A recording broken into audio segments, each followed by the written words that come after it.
강민서의 손은 차가운 타일 바닥을 문지르며 떨렸다. 어두운 화장실. 비릿한 소독제 냄새 속에서 그는 무릎을 꿇고 있었다. 이곳. 이 작은 마을의 유일한 공공 화장실은 그의 감옥이었다. 민서야. 너 같은 놈은 여기서 썩어야 해. 10년 전. 아버지의 그 말이 그의 귓가에 여전히 맴돌았다. 18살. 민서가 자신의 성정체성을 고백한 날. 아버지는 그를 집에서 내쫓았다.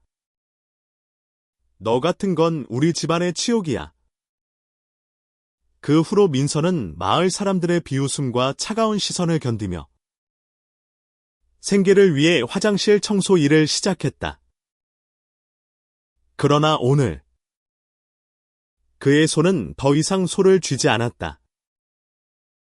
아버지의 장례식 소식이 그를 찾아왔다. 강민서는 경기도의 작은 마을 용인의 외곽에 자리 잡은 석정리에서 자랐다. 이곳은 시간이 멈춘 듯한 곳이었다. 좁은 골목, 오래된 한옥, 그리고 마을 어귀의 고목나무는 민서의 어린 시절을 품고 있었다. 하지만 그에게 이 마을은 따뜻한 고향이 아니었다. 그는 늘 이방인이었다. 게이라는 이유로. 민서는 아버지 강철호의 유일한 아들이었다. 강철호는 마을에서 가장 큰 토지를 소유한 부유한 농부이자 보수적인 가치관을 가진 사람이었다. 그는 아들이 자신의 뒤를 이어 농사를 짓고 가문을 이어가길 바랐다. 하지만 민서의 고백은 그 모든 꿈을 산산조각 냈다. 아버지, 저는 남자를 좋아해요. 그 말을 내뱉는 순간 민서의 세상은 무너졌다. 아버지의 주먹이 날아왔고 어머니는 울며 고개를 돌렸다. 그날 밤 민서는 짐을 싸서 집을 떠났다. 이후로 그는 마을 외곽의 허름한 원룸에서 살며 마을 회관의 화장실을 청소하는 일을 맡았다. 그는 매일 새벽 마을 사람들이 깨어나기 전에 일을 시작했다. 누구도 그와 눈을 마주치려 하지 않았다. 저놈. 아직도 여기서 얼쩡거리네? 나는 속삭임이 그의 등 뒤에서 들려왔다. 하지만 민서는 고개를 숙이고 묵묵히 일했다. 그의 마음속엔 단 하나. 희망이 있었다. 언젠가 이곳을 떠나 서울로 가서 자유롭게 살고 싶다는 꿈. 그러던 어느 날, 낯선 남자가 민서의 삶에 들어왔다. 이준혁. 서울에서 온 사진작가였다. 그는 마을의 풍경을 찍기 위해 석정리에 왔다고 했다. 20대 후반. 부드러운 말투와 따뜻한 미소를 가진 준혁은 민서와는 전혀 다른 세상에서 온 사람 같았다. 여기 참 아름답네요. 이런 곳에서 사는 기분이 어때요? 준혁이 물었다. 민서는 대답 대신 어색하게 웃었다. 그는 사람들과 말을 나누는데 익숙하지 않았다. 하지만 준혁은 달랐다. 그는 민서의 침묵 속에서도 그의 이야기를 끌어냈다. 저는 그냥 여기서 버티는 거예요. 민서가 말했다. 준혁은 고개를 끄덕이며 그의 손을 살짝 스쳤다. 그 순간 민서의 가슴이 뛰었다. 오랜만에 누군가가 그를 사람으로 대했다. 그들은 점차 가까워졌다. 준혁은 민서의 원룸에 들러 함께 밥을 먹었고 마을의 뒷산을 함께 올랐다. 준혁은 민서에게 자신의 꿈을 이야기했다. 언젠가 제 사진으로 사람들의 마음을 움직이고 싶어요. 진짜 이야기를 담고 싶어요. 민서는 그 말에 끌렸다. 준혁은 그의 이야기를 들어주었고 그의 아픔을 이해하려 했다. 하지만 마을은 그들의 우정을 용납하지 않았다. 어느 날 민서와 준혁이 마을 회관 근처에서 웃으며 이야기를 나누는 모습을 누군가가 보았다. 소문은 삽시간에 퍼졌다. 저놈이 또 남자랑 붙어 다닌대. 역시 저런 놈은 고쳐질 리 없어. 민서는 다시금 마을의 비웃음 속으로 던져졌다. 준혁은 화를 냈다. 왜 이렇게 살아? 너는 너 자신을 사랑해야 해. 민서야. 하지만 민서는 고개를 저었다. 여기선 그게 불가능해요. 그럼에도 준혁은 떠나지 않았다. 그는 민서 곁에 머물며 그를 위로했다. 너는 충분히 소중한 사람이야. 누가 뭐래도. 그 말은 민서의 가슴에 따뜻한 불씨를 심었다. 그러나 운명은 그들을 시험하려 했다. 아버지의 장례식 소식이 전해진 날, 민서는 충격에 휩싸였다. 아버지가 죽었다는 사실보다 더 놀라운 건 장례식에 참석하라는 변호사의 전화였다. 강민서 씨, 유언장에 당신 이름이 있습니다. 민서는 망설였다. 아버지와의 마지막 기억은 폭력과 모욕뿐이었다. 하지만 준혁은 그의 손을 잡았다. 가자. 민서야. 네가 마주해야 할 순간이야. 민서는 그의 손을 느끼며 용기를 냈다. 그는 장례식에 가기로 했다. 장례식장은 마을 회관 근처에 마련되었다. 민서가 들어서자 마을 사람들의 시선이 그를 찔렀다. 저놈이 여길 왜 왔어? 철호 아저씨가 저런 아들을 속삭임이 들려왔다. 민서는 고개를 숙이고 제단 앞에 섰다. 아버지의 영정사진은 그를 내려다보고 있었다. 변호사가 유언장을 읽기 시작했다. 강철호의 전 재산과 토지는 그의 아들 강민서에게 상속된다. 순간 장례식장은 침묵에 휩싸였다. 민서의 눈이 커졌다. 뭐주라고요? 그는 믿을 수 없었다. 아버지가 그를 용서했을 리 없었다. 하지만 유언장은 분명했다. 민서는 아버지의 전 재산, 마을에서 가장 큰 토지와 집을 물려받았다. 이건 터무니없어. 마을 사람들 중 누군가가 소리쳤다. 저런 놈이 어떻게? 민서는 그들의 분노를 느끼며 몸을 떨었다. 하지만 준혁이 그의 곁에 서 있었다. 넌 이걸 받을 자격이 있어. 민서야. 그날 밤 민서는 아버지의 유품 속에서 편지 한 통을 발견했다. 떨리는 손으로 봉투를 열었다. 아버지의 글씨였다. 민서야. 내가 틀렸을지도 모른다. 민서의 눈앞에서 아버지의 편지가 흔들렸다. 낡은 종이에 쓰인 글씨는 투박했지만 그 안에는 아버지의 후회와 고통이 담겨 있었다. 민서야. 내가 너를 내쫓은 날 내 심장도 함께 찢어졌다. 그는 숨을 멈췄다. 아버지가 이런 말을 남겼을 거라 상상도 못했다. 편지는 이어졌다. 너를 이해하려 하지 않았던 내 잘못이다. 하지만 내가 이 마을을 떠나지 않고 버텨준 덕에 나는 너를 다시 볼 기회를 얻었다. 내가 죽은 후에라도 너에게 모든 걸 돌려주고 싶었다. 민서는 편지를 내려놓고 눈을 감았다. 그의 가슴은 복잡한 감정으로 뒤엉켰다. 분노, 슬픔, 그리고 어딘가 묻혀있던 그리움이 뒤섞였다. 그는 아버지를 용서할 수 있을까? 장례식이 끝난 후 민서는 마을 사람들의 적대적인 시선을 견뎌야 했다.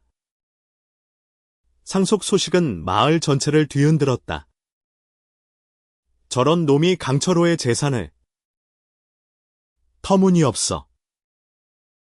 마을 어귀에서 사람들이 모여 수근거렸다.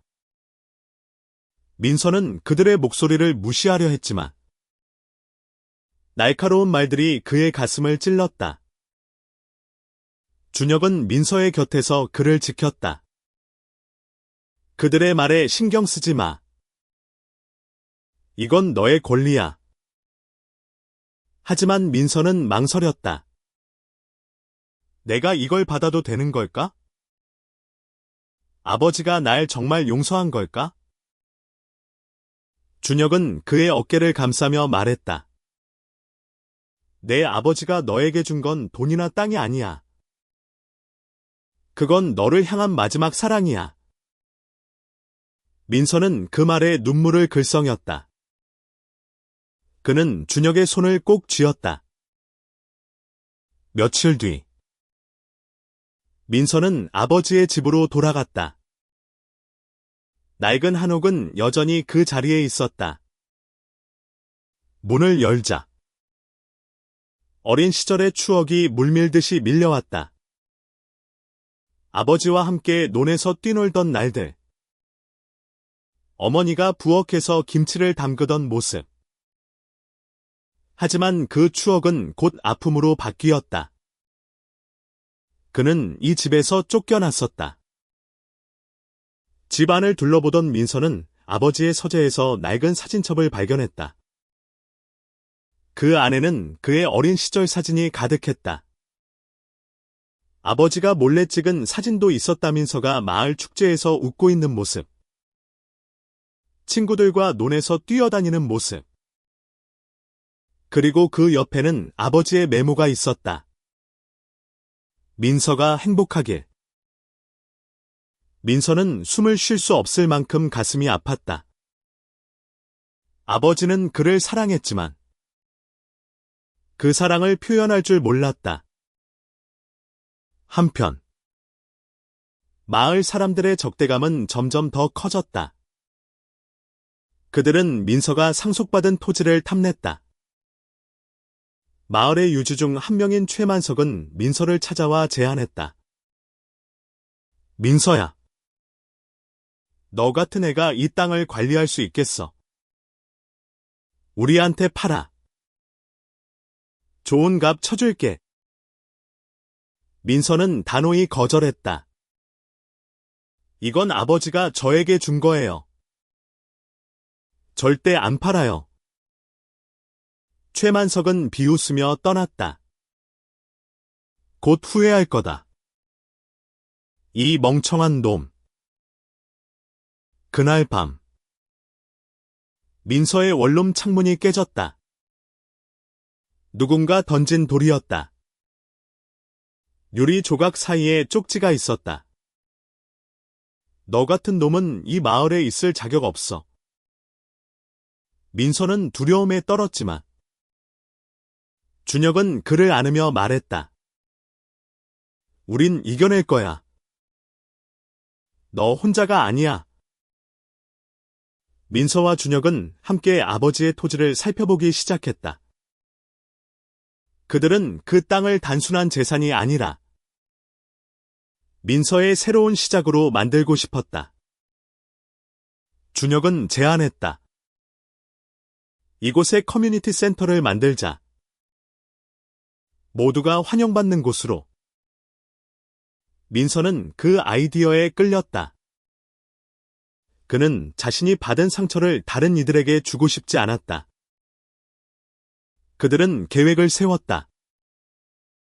센터는 마을에 소외된 이들을 위한 공간이 될 터였다. 특히 성소수자 청소년들이 안전하게 자신을 표현할 수 있는 장소로. 하지만 이 계획은 마을 사람들의 분노를 더욱 부채질했다. 저놈이 마을을 망치려 해. 소문이 퍼졌고 민서와 준혁은 점점 더 큰 압박을 받았다. 그 와중에 준혁의 과거가 드러났다. 그는 서울에서 사진작가로 활동하며 성소수자 인권운동에 참여했던 사람이었다. 그의 사진은 많은 이들의 공감을 얻었지만 동시에 적도 만들었다.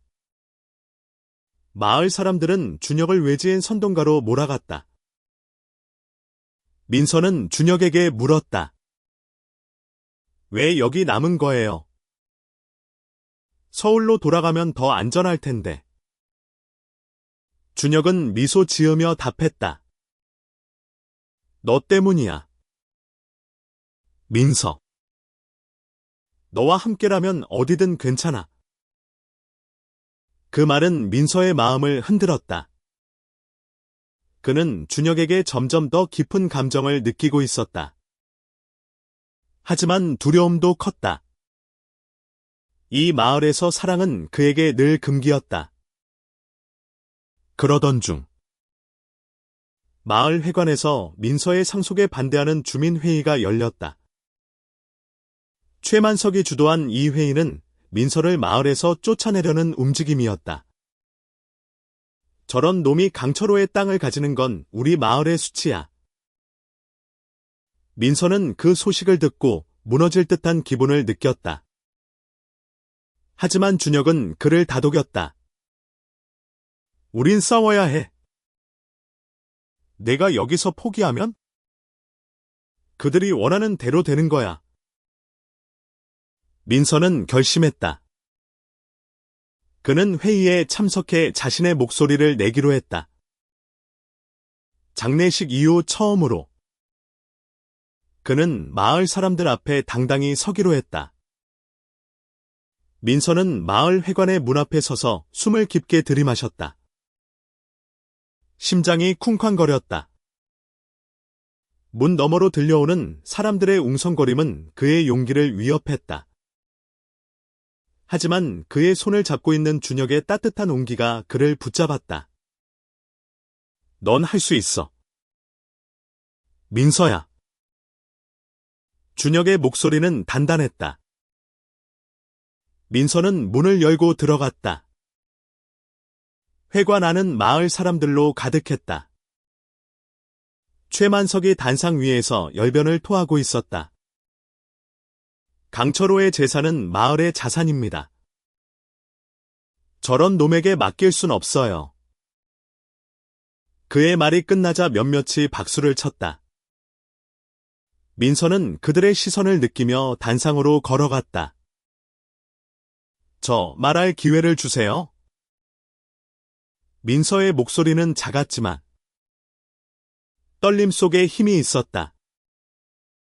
회관이 조용해졌다. 민서는 숨을 고르며 말을 시작했다. 저는 이 마을에서 태어났습니다. 여러분과 같은 하늘 아래에서 자랐어요. 하지만 저는 늘 이방인 취급을 받았죠. 제가 게이라는 이유로. 그의 목소리가 갈라졌다. 사람들의 얼굴에 놀라움과 경멸이 뒤섞였다. 저를 화장실 청소부로 만들었던 건 여러분의 시선이었어요. 하지만 저는 포기하지 않았습니다.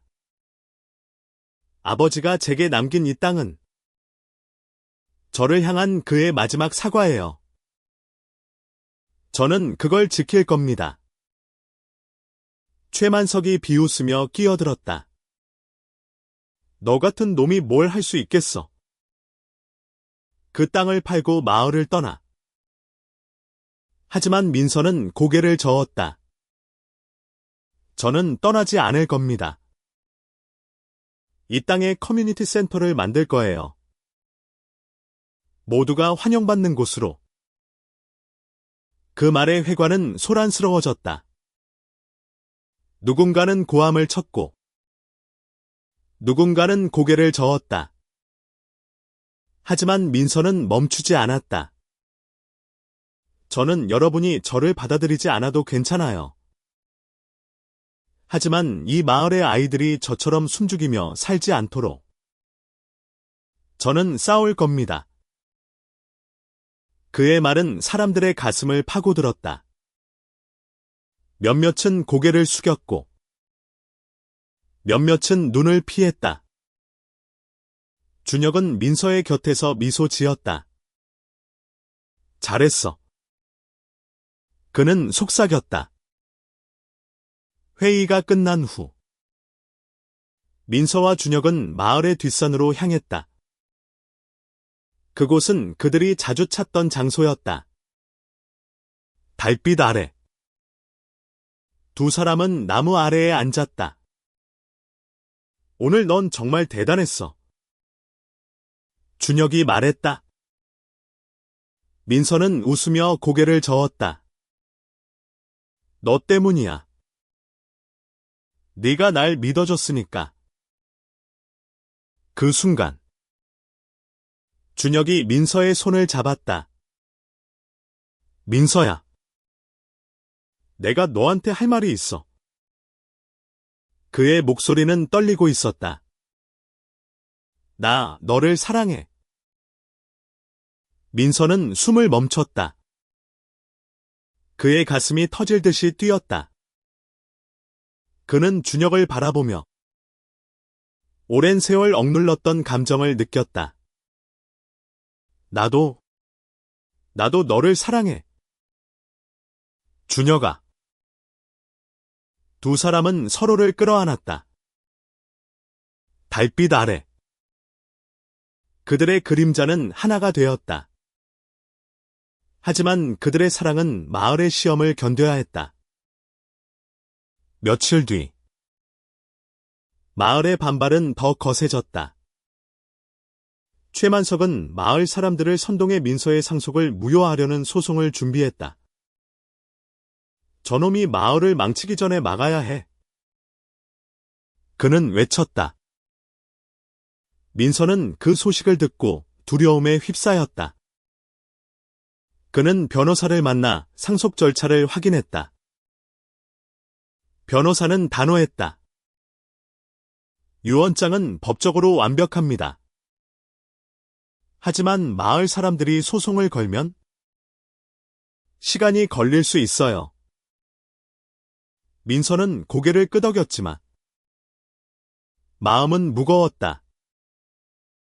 그 와중에 준혁은 자신의 네트워크를 동원해 도움을 모았다. 그는 서울의 성소수자 인권단체와 연락해 민서의 이야기를 알렸다. 곧 몇몇 활동가들이 석정리에 도착했다. 그들은 민서와 준혁을 지지하며 커뮤니티 센터 계획을 돕겠다고 약속했다. 민서는 그들의 도움에 감동했다.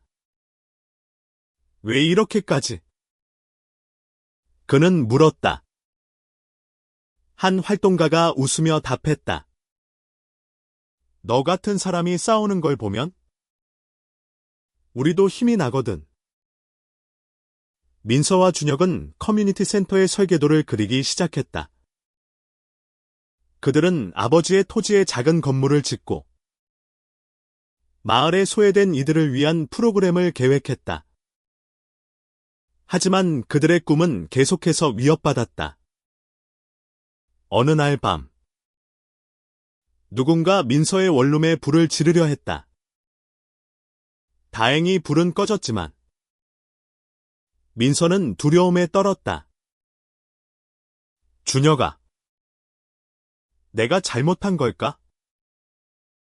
그냥 떠났어야 했나? 민서가 물었다. 준혁은 그의 손을 잡았다. 너는 잘못한 게 없어. 우린 함께 이겨낼 거야. 그들은 경찰에 신고했고, 마을의 몇몇 주민이 조사를 받았다. 하지만 범인은 잡히지 않았다. 민서는 점점 지쳐갔다. 하지만 준혁과 활동가들의 지지는 그를 버티게 했다. 그러던 중, 마을의 한 노인이 민서를 찾아왔다. 그는 민서의 아버지와 오랜 친구였던 박영수였다. 민서야. 내 아버지가 죽기 전 내게 말했다. 너를 너무 사랑했지만 그걸 보여줄 줄 몰랐다고. 민서는 눈물을 흘렸다. 왜 저한테 직접 말하지 않았을까요? 박영수는 한숨을 쉬며 말했다. 철호는 고집이 세서. 하지만 내가 이 마을에 남아준 걸 보고 마음을 바꾼 거야. 그 말은 민서에게 새로운 용기를 주었다. 그는 아버지의 사랑을 다시 느꼈다. 그리고 그 사랑을 바탕으로 그는 자신의 꿈을 지키기로 결심했다. 민서와 준혁은 커뮤니티 센터 건축을 시작했다. 아버지의 토지 위에 첫 삽을 뜨는 날, 민서는 떨리는 마음으로 삽을 들었다. 마을 사람들의 반대에도 불구하고 그들의 꿈은 현실이 되어가고 있었다. 서울에서 온 활동가들과 몇몇 젊은 마을 주민들이 도움을 주었다. 그들 중에는 민서의 어린 시절 친구였던 수진도 있었다. 수진은 민서가 집을 떠난 후 그와 연락을 끊었었다. 하지만 그녀는 민서의 용기에 감동받아 다시 다가왔다. 민서야. 미안해. 그때 널 외면했어. 그녀의 사과는 민서의 가슴을 따뜻하게 했다. 괜찮아. 수진아. 지금이라도 와줘서 고마워. 건축 현장은 점차 활기를 띠었다. 아이들이 뛰놀며 웃었고, 활동가들은 벽돌을 나르며 노래를 불렀다. 준혁은 카메라를 들고 그 모든 순간을 기록했다. 이건 우리의 이야기야. 그는 민서에게 말했다. 하지만 평화는 오래가지 않았다. 최만석과 그의 무리는 커뮤니티 센터를 방해하기 위해 온갖 수단을 동원했다. 그들은 건축 자재를 훔치고 현장에 몰래 들어와 기물을 파괴했다. 민서는 분노와 좌절에 휩싸였다. 왜 저를 그냥 내버려두지 않는 거지? 준혁은 그를 위로했다. 그들은 내가 두려운 거야. 네가 변화를 만들고 있으니까. 그는 민서의 손을 잡고 말했다. 우린 멈추지 않을 거야. 민서는 준혁의 눈을 바라보며 힘을 얻었다. 그는 더 이상 혼자가 아니었다. 그러던 어느 날, 마을의 청소년 한 명이 민서를 찾아왔다. 16살 소년. 지훈이었다. 그는 떨리는 목소리로 말했다. 저도 민서 형 같은 사람이에요. 하지만 무서워요. 민서는 지훈의 어깨를 토닥였다. 나도 무서웠어. 지훈아. 하지만 너는 혼자가 아니야. 그는 지훈에게 커뮤니티 센터의 비전을 이야기했다. 여기서 너 같은 아이들이 자신을 숨기지 않고 살 수 있을 거야. 지훈은 눈물을 글썽이며 고개를 끄덕였다. 그 순간, 민서는 자신의 싸움이 단순히 자신만을 위한 것이 아님을 깨달았다. 그는 이 마을의 다음 세대를 위해 싸우고 있었다. 건축은 계속되었지만 작은 문제가 발목을 잡았다. 민서는 아버지의 유산으로 기본 비용을 충당했지만 센터를 완성하려면 더 많은 돈이 필요했다. 준혁은 자신의 사진을 판매해 모금 행사를 열자고 제안했다. 내 작품을 팔아서 너의 꿈을 도울게. 민서는 감동받았다. 너무 고마워. 준혁아. 하지만 너까지 위험해질까봐 무서워. 준혁은 웃으며 그의 뺨을 쓰다듬었다. 너와 함께라면 어떤 위험도 괜찮아. 그들의 모금 행사는 서울에서 열렸다. 준혁의 사진전은 큰 성공을 거두었고 많은 사람들이 민서의 이야기를 들으며 기부했다. 하지만 그 성공은 마을의 반발을 더 키웠다. 최만석은 지역신문에 민서와 준혁을 비난하는 기사를 실었다. 외지인과 게이가 우리 마을을 망치고 있다. 민서는 그 기사를 읽으며 무너질 뻔했다. 하지만 준혁은 그를 붙잡았다.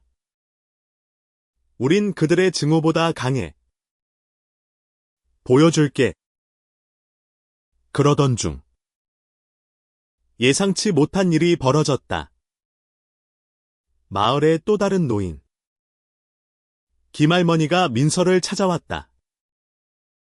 그녀는 마을에서 가장 존경받는 어른이었다. 민서야. 내가 너 아버지와 많이 이야기했어. 철호는 내가 자랑스러웠다고 하더라. 김할머니는 민서에게 오래된 상자를 건넸다. 그 안에는 아버지가 민서에게 주려던 선물이 있었다. 그가 어릴 때 사랑했던 그림책과 아버지가 직접 만든 작은 목재 장난감. 민서는 눈물을 쏟았다. 할머니. 아버지가 정말 저를. 김할머니는 그의 손을 잡았다. 너는 좋은 아들이야. 그리고 이 마을은 너 같은 사람이 필요해. 김할머니의 지지는 마을의 분위기를 조금씩 바꿨다. 그녀는 마을 사람들에게 민서의 커뮤니티 센터 계획을 설명하며 설득했다. 우리 아이들이 행복하게 자랄 수 있는 곳이 필요해. 민서가 그걸 만들고 있어. 몇몇 주민들이 마음을 바꾸기 시작했다. 특히 젊은 세대는 민서의 용기에 감동받았다. 하지만 최만석과 그의 추종자들은 여전히 민서를 적대시했다. 그들은 센터 건축을 막기 위해 마지막 카드를 꺼냈다. 법적 소송. 소송은 민서의 상속권을 문제 삼았다. 최만석은 강철호가 정신적으로 불안정했을 때 유언장을 작성했다고 주장했다. 민서는 변호사와 함께 싸울 준비를 했다. 하지만 그 과정에서 그는 점점 지쳐갔다. 내가 이걸 이겨낼 수 있을까? 민서가 준혁에게 물었다. 준혁은 그의 이마에 입을 맞추며 말했다. 넌 이미 이기고 있어. 내가 여기 있는 것만으로도. 소송은 민서의 모든 에너지를 빨아들였다. 법정에서 그는 최만석과 마을 사람들의 날카로운 시선을 마주해야 했다. 변호사는 최만석 측의 주장이 터무니없다고 했지만 재판은 몇 달을 끌었다. 민서는 밤마다 잠을 이루지 못했다. 만약 내가 지면 모든 걸 잃게 돼요. 그는 준혁에게 속삭였다. 준혁은 그의 손을 잡았다. 너는 아무것도 잃지 않을 거야. 내가 너와 함께 있잖아. 그의 말은 민서에게 유일한 위안이었다. 한편 커뮤니티 센터는 조금씩 완성되어 갔다. 벽이 세워지고 지붕이 덮였다. 마을의 젊은이들과 서울에서 온 자원봉사자들이 함께 땀을 흘렸다. 지훈. 그 16살 소년도 매일 현장에 나왔다. 그는 민서에게 자신의 꿈을 이야기했다. 저는 언젠가 여기서 미술을 가르치고 싶어요. 아이들이 자신을 표현할 수 있게. 민서는 지훈의 말에 미소 지었다. 너라면 할 수 있을 거야. 그는 지훈을 통해 자신의 어린 시절을 보았다. 그리고 그 아이가 자신처럼 고통받지 않기를 바랐다. 재판이 계속되는 동안 마을의 분위기는 미묘하게 변하고 있었다. 김할머니의 영향력 덕분에 몇몇 주민들이 민서를 지지하기 시작했다. 특히 수진의 부모님 같은 이들은 민서의 의지를 높이 샀다. 민서가 옳은 일을 하고 있어. 우리 마을도 변해야 해. 수진의 아버지가 말했다. 하지만 최만석은 물러서지 않았다. 그는 마을 사람들을 모아 시위를 벌였다. 그들은 커뮤니티 센터 앞에서 플래카드를 들고 소리쳤다. 게이를 마을에서 쫓아내라. 민서는 그들의 외침을 들으며 가슴이 찢어지는 듯했다. 그때 준혁이 나섰다. 그는 카메라를 들고 시위대를 찍기 시작했다. 이건 세상에 보여줘야 해. 증오가 어떤 얼굴을 하고 있는지. 그의 사진은 곧 온라인에 퍼졌고 많은 이들이 민서와 준혁의 이야기를 알게 되었다. 소셜미디어에서 민서의 이야기는 빠르게 확산되었다. 석정리 커뮤니티 센터라는 해시태그가 생겼고 전국에서 사람들이 지지를 보내기 시작했다. 한 네티즌은 이렇게 썼다. 강민서. 당신은 영웅이에요. 포기하지 마세요. 민서는 그 메시지를 읽으며 눈물을 흘렸다. 그는 혼자가 아니었다. 하지만 지지는 동시에 더 큰 갈등을 낳았다. 최만석은 민서와 준혁을 죄부 세력으로 몰며 마을 사람들을 선동했다. 저놈들이 우리 마을을 망치고 있어. 그의 말은 여전히 힘을 가졌다. 그러던 중 예상치 못한 일이 벌어졌다. 최만석의 아들 혁수가 민서를 찾아왔다.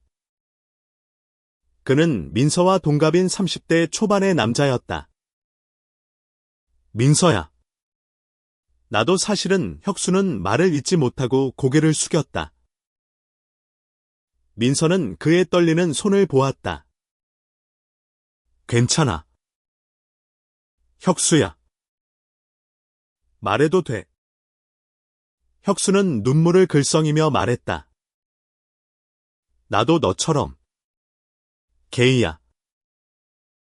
하지만 아버지 때문에 숨겨왔어. 민서는 그의 어깨를 감싸 안았다. 너는 혼자가 아니야.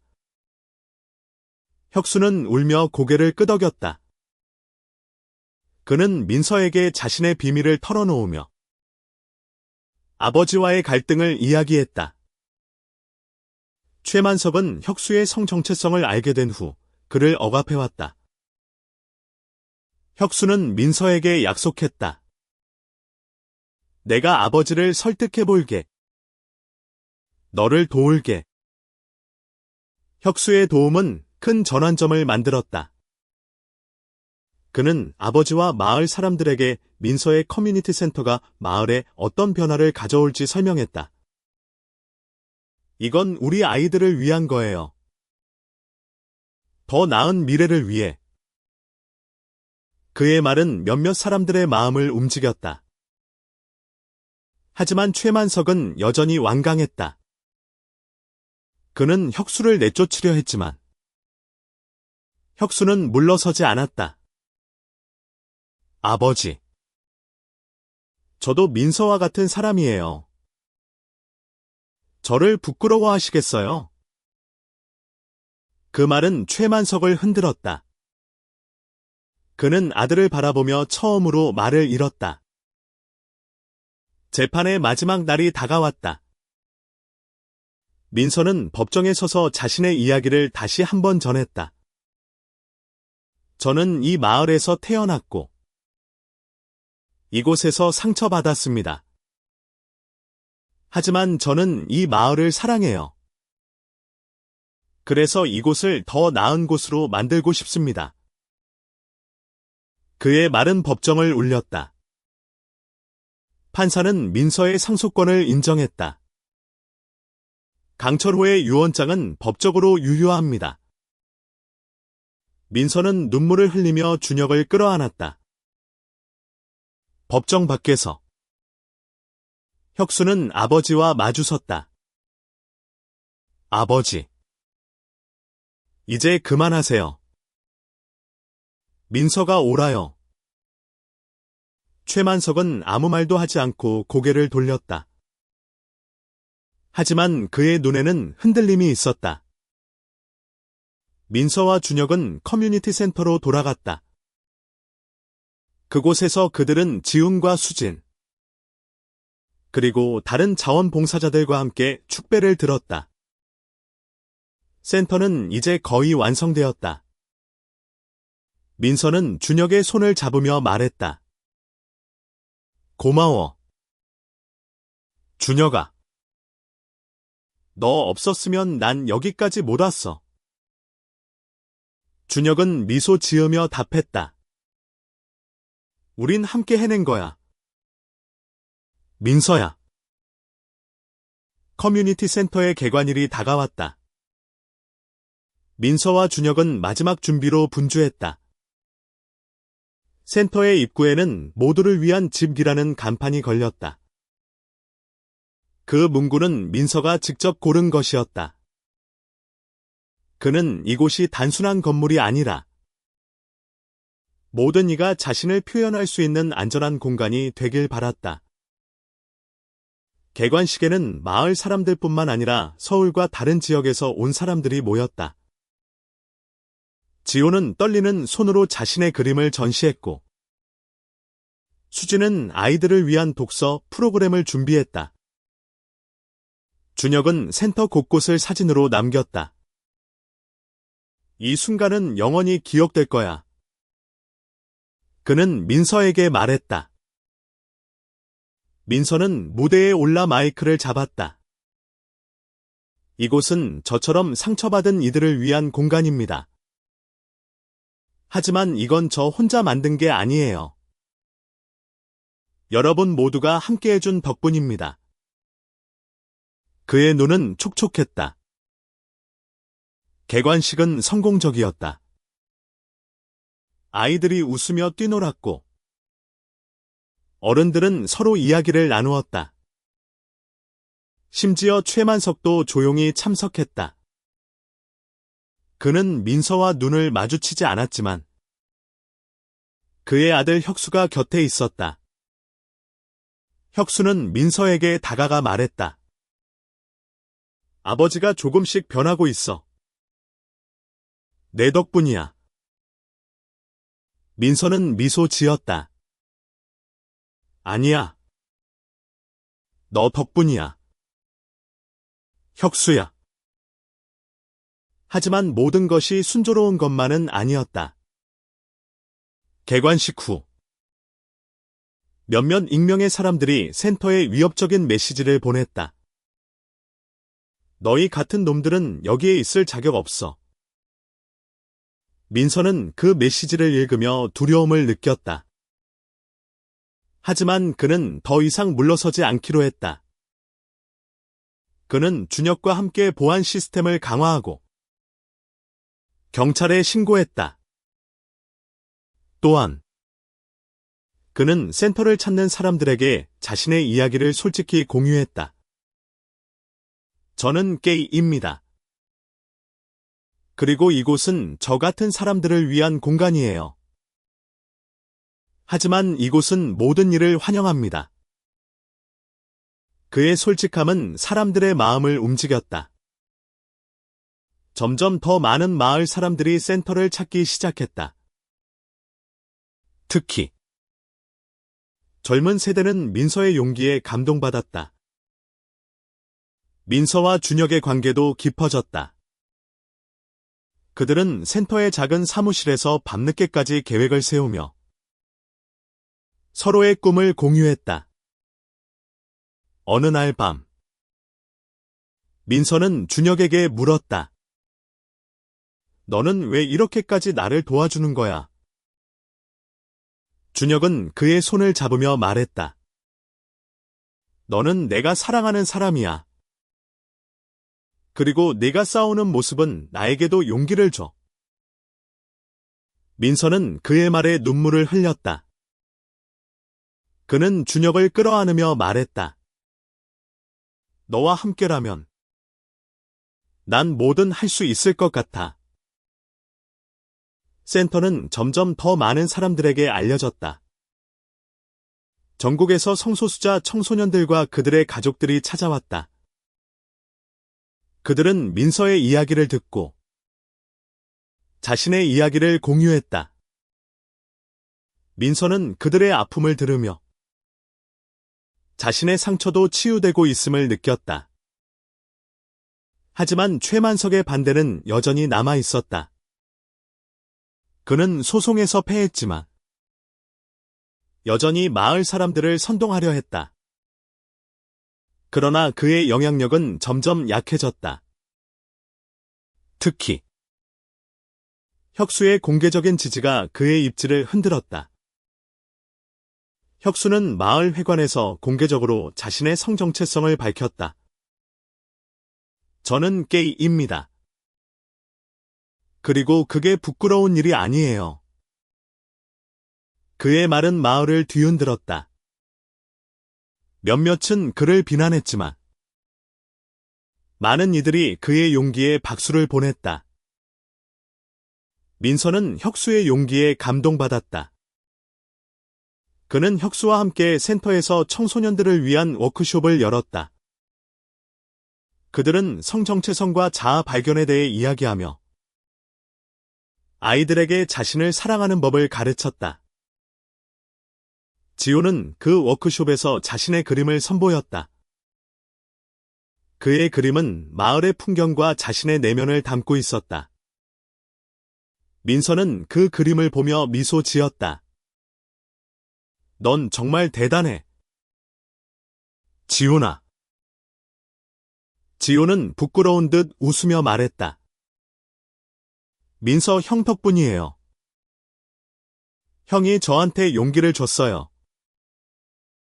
센터는 점차 마을의 중심이 되어갔다. 사람들은 그곳에서 예술을 배우고 이야기를 나누고 서로를 이해했다.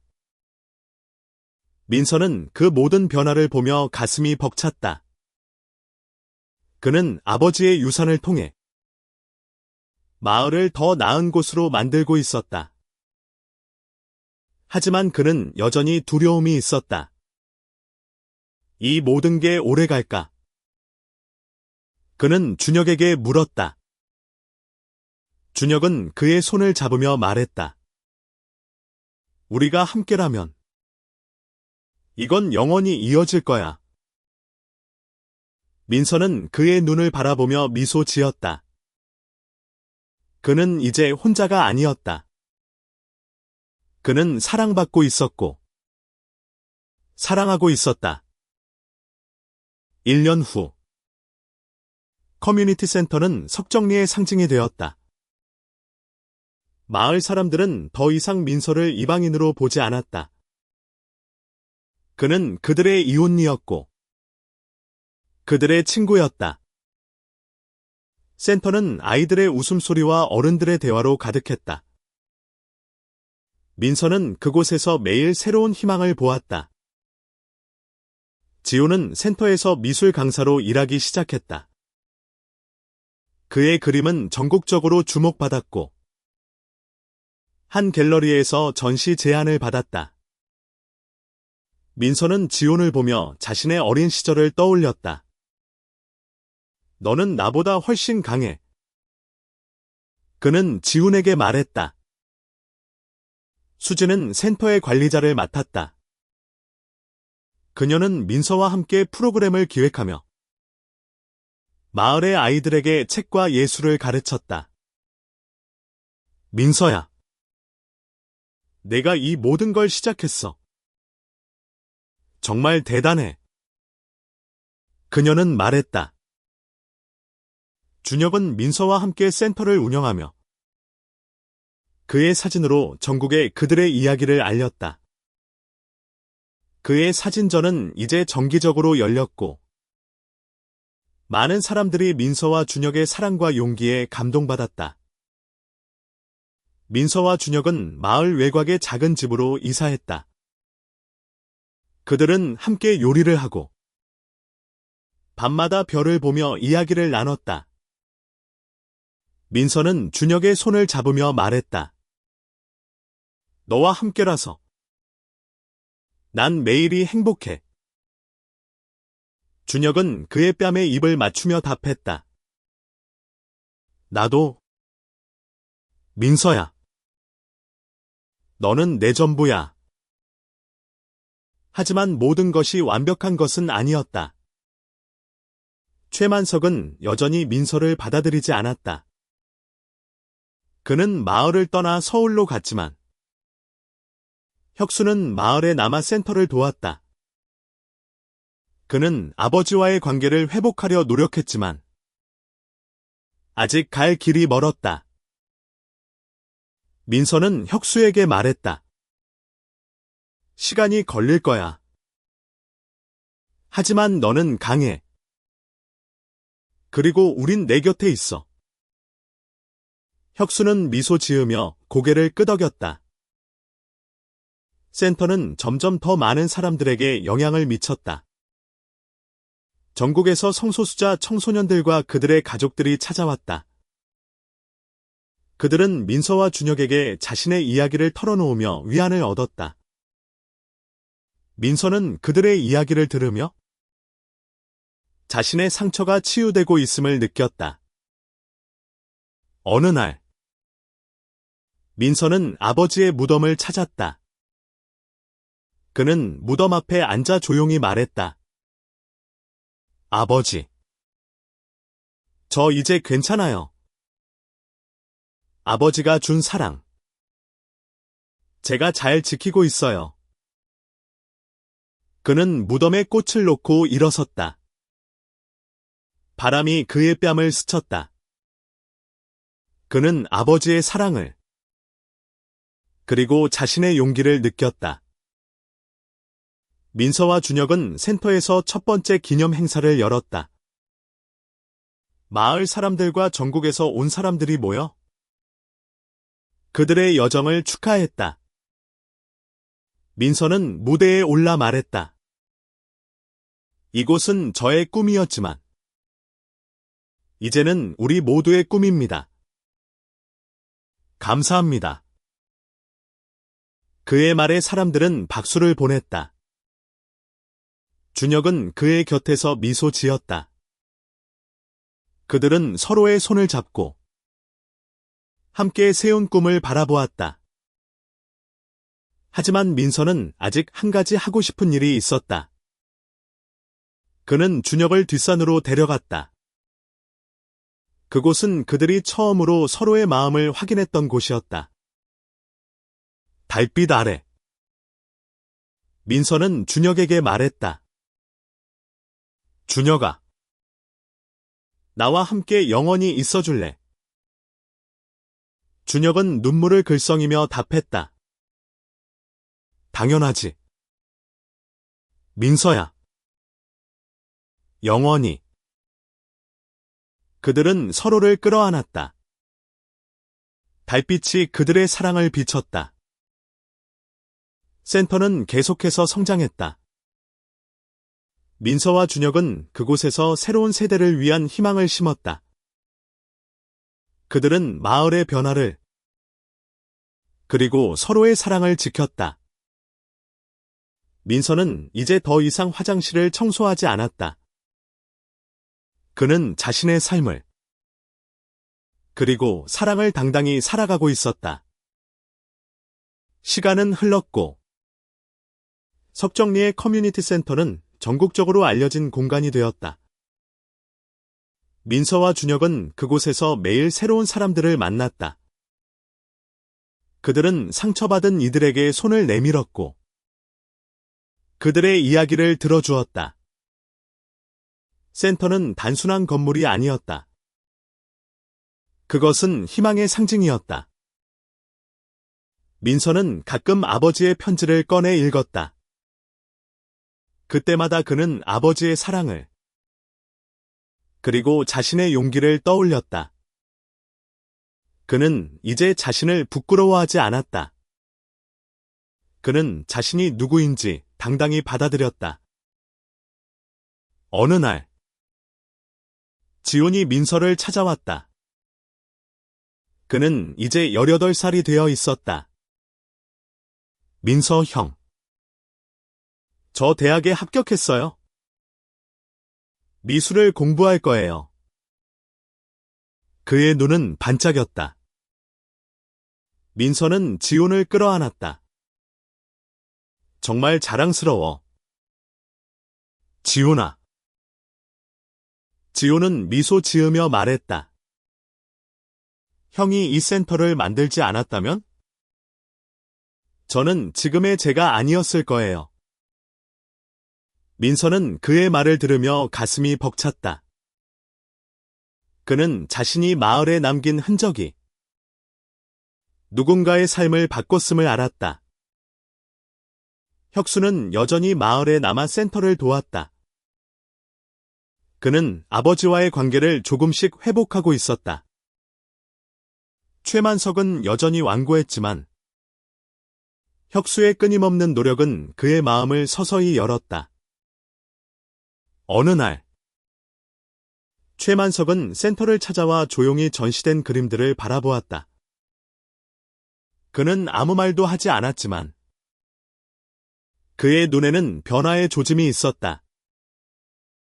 민서는 최만석에게 다가가 말했다. 할아버지, 언제든 오세요. 여긴 모두를 위한 곳이에요. 최만석은 고개를 끄덕이며 조용히 떠났다. 그것은 작은 시작이었지만 민서에게는 큰 희망이었다.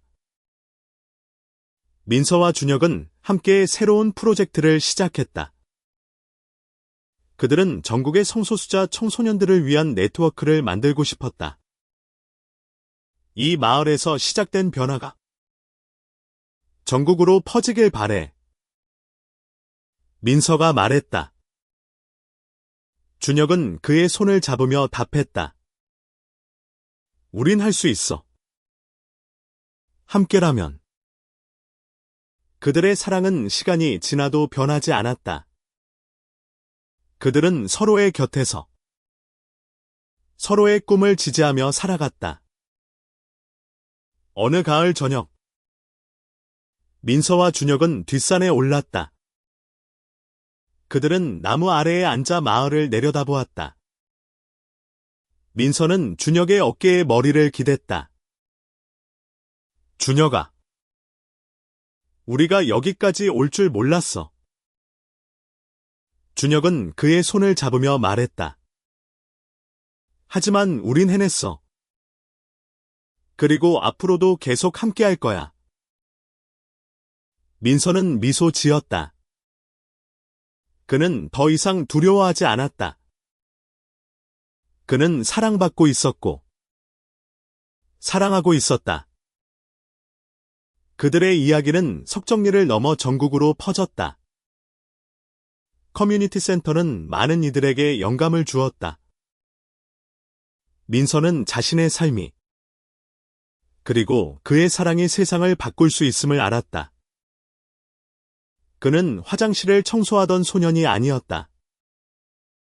그는 이제 자신을 그리고 다른 이들을 위해 싸우는 사람이었다. 그의 아버지가 남긴 유산은 단순한 재산이 아니었다. 그것은 사랑이었고, 용기였으며, 희망이었다. 민서와 준혁은 서로의 손을 잡고, 그들의 꿈을 향해 계속 걸어갔다. 그들의 사랑은 마을을, 그리고 세상을 더 밝은 곳으로 만들었다.